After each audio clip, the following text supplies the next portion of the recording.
The Biden administration was flowing in weapons well before the invasion. The first $1 billion that the president committed to Ukraine did include lethal assistance and training and effort that went into getting the Ukrainians ready for this kind of war. Over the last 8 years, the United States, Canada, Britain, other allies really helped train the Ukrainians. And that wasn't an accident. That was the work of the United States and so many other allies over the last 8 years. The Canadian Armed Forces have also been key in military training and capacity building programs. A contingent of approximately 200 Canadian Armed Forces personnel have been on a rotating basis in Ukraine as part of Operation Unifier since 2014. The mission will continue until at least the end of March 2019. The overall scheme of what they're doing here, it is definitely to professionalize their force with the right tools and aspects of what they can apply later, even if this conflict goes on or if it stops. And Russia, the Russian separatists retreat back into their own sovereign country.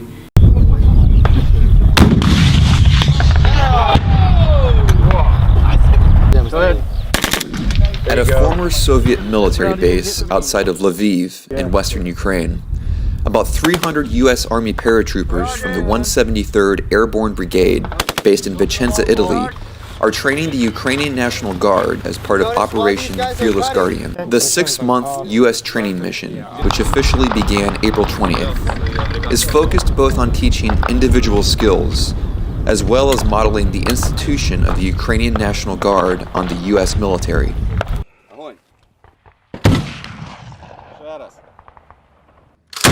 Overall, the instructors here are professionals, and if they carried out a training like they did in the Soviet Union or somewhere else, just to have a soldier come in, shoot 12 rounds and leave, everyone here has served, so everyone knows how to do it. This right here is completely different. Of course, we have the anti-terrorist operation going on in this country, even if they call it something different now. That's why there's more preparation, more spent per soldier. There's more attention on the individual soldier. Polish instructors are also working in areas such as artillery, fire support, intelligence groups, and riflemen, as well as sapper groups.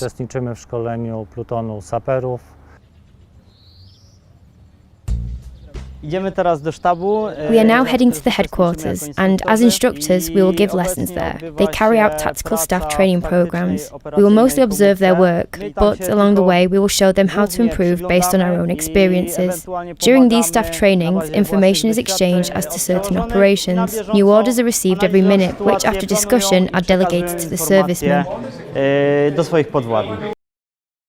It was at the August 24th Independence Day parade that the whole world was introduced to the new Ukrainian army. Slava Ukraini! Even the choice of wording is symbolic. Now, instead of the Soviet greeting, good health, service members address each other with Slava Ukraini, Heroyam Slava, or glory to Ukraine, glory to the heroes. In addition, allies provided Ukraine with new armament. The US sent 2 counter-battery radars. They can detect the position of enemy artillery within seconds after a shell is shot. The country also sent coveted Javelin anti-tank missiles, one of the most technologically advanced and deadly systems in its class. More than 30 launchers and 200 missiles for them are now being held at warehouses. They will be saved for the worst-case scenarios, such as a full-scale invasion by Russia. It's not just equipment, but it's even the military personnel that has gotten better. The Ukrainian Armed Forces has more people who think differently and understand that Ukraine is waging an actual war with Russia. Ukrainian soldiers who got their combat experience in the Donbas War are sharing it with international allies. Several multinational training missions are currently operating in Ukraine. War against a well-prepared opponent that has all the means of destruction, this is the main interest of our partners from NATO, and they are very grateful for all the information we give. The Armed Forces of Ukraine is not what it used to be 5 years ago, or even 1 year ago. Now it is capable of defending its land, and is actively preparing for the most urgent task in the future, liberating Ukrainian lands from Russian occupying forces. Now, the Ukrainian Armed Forces receive new units of weapons almost every week. So what transformations does Ukrainian Army undergo today, and what remains to be done in order to fully adopt NATO standards?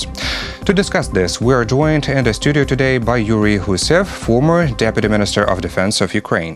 We did a huge progress with NATO standards, and we've approved more than 200 NATO standards in Ukrainian army, and we have roadmap to implement all NATO standards, Stanaks in Ukrainian army till the end of 2020. 2020, and now we have new equipment. You've mentioned Turkish strike drones, which successfully passed tests in the Ukrainian army last week, and we have good technical cooperation with the United States, other NATO armies, and Canada's. We have a strong support from Canada and the United States. Canada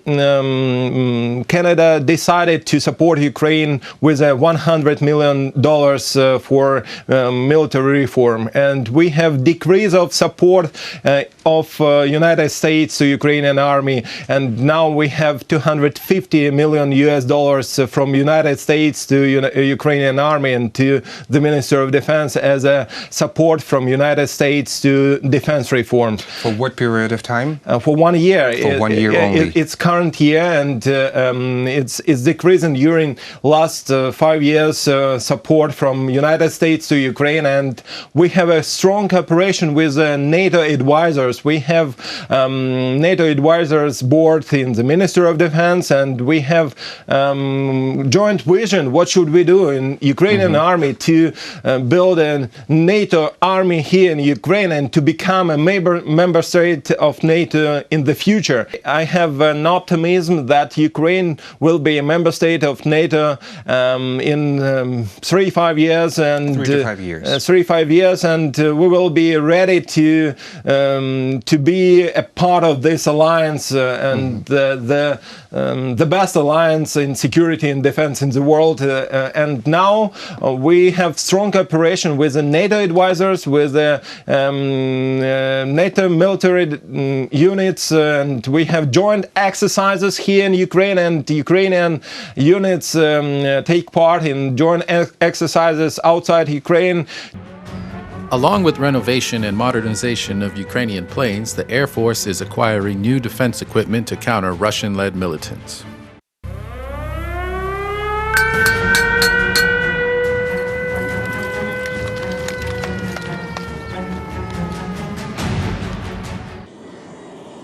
Modernizing aircraft, acquiring new defense equipment, and training professional staff.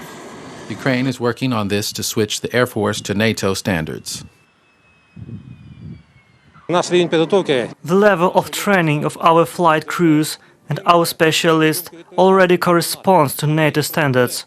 Some procedures which deal with improving their English skills and the compatibility of controlling systems are being developed to the Ministry of Defense and the General Staff. That's why I see no problems in switching to NATO standards. These British Army trainers from the Mercian Regiment are putting a group of Ukrainian soldiers through their paces as part of its basic infantry course. This is Operation Orbital. What we've just done then is we've done a basic, what we would call section attack. They adopted one of the patrol formations which we've given them. I've given them a contact and then they've reacted to the contact as we've taught them. Let's go! The British soldiers we met at a minesweeping exercise help the Ukrainians identify and react to improvised explosive devices, clearing, cordoning off and controlling of suspected threats. This is all to NATO standards.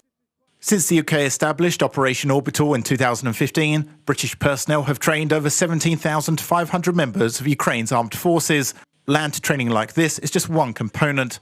Following the Russian Coast Guard's attack on Ukrainian vessels in late 2018, more focus is being put on maritime training to help the Ukrainian Navy handle Russian threats in the Sea of Azov and the Black Sea. Operation Orbital itself will last until at least March 2023. They're the tip of the spear, parachuting in days ahead of the main force and often operating completely alone. We spent time with them on exercise in Ukraine, in Russia's backyard. Hundreds of British paratroopers from 16 Air Assault Brigade are flown in. It is the largest British parachute drop in decades. They jump with Ukrainian airborne forces, creating an image that won't go unnoticed in Moscow. It is pretty tense, and that's why it's important, I think, that we've come here to show that we support the Ukrainians. It won't go unnoticed? I don't think so, no. I certainly hope it doesn't go unnoticed. Not only that, that's the point. Yes. Yeah.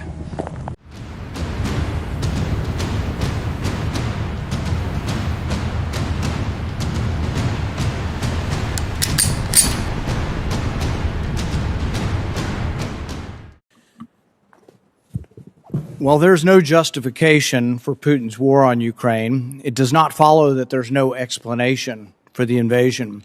John Mearsheimer writes that the trouble over Ukraine actually started at NATO's Bucharest summit in 2008 when George W. Bush administration pushed the alliance to announce that Ukraine and Georgia will become members. Even with this 2008 announcement, though, most analysts acknowledge that it was unlikely that either country would ever be admitted to NATO because of opposition from France and Germany. Nevertheless, the U.S., including the Biden administration, insisted on beating the drums to admit Ukraine to NATO. Just last fall, you signed the U.S.-Ukraine Charter on Strategic Partnership, which renewed a commitment to the 2008 Bucharest Declaration supporting Ukrainian admission to NATO.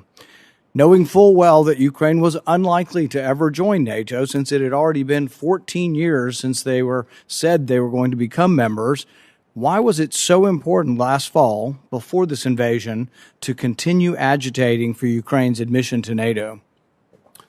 We also hear pronouncements from President Zelensky saying, well, you know what, maybe we might consider neutrality as a possibility. There could have been voices before this invasion, instead of agitating for something that we knew our adversary absolutely hated and said was a red line as recently as last September. Before you signed the agreement, once again agitating for NATO, Russia said that it was a red line. Now, there is no justification for the invasion. I'm not saying that, but there are reasons for the invasion. One could ask himself who would react and how if, for instance, Mexico decided to make the free and sovereign decision to get trained and armed by China or Russia and openly perform training exercises with their troops together with the Mexican troops on Mexican soil, openly showing the goals of this training is that these signals will be noticed by its neighboring country. One could also ask himself why so few people in, for instance, Europe know that there were NATO troops in Ukraine since 2014 and for what purpose. And at the same time, Russia is blamed by the mainstream media to be responsible for the Minsk II agreement not being implemented, while NATO at the same time arming and training alongside the Ukrainian National Guard in the army. Or ask himself, what could Russia have meant when they were saying that they had to demilitarize Ukraine?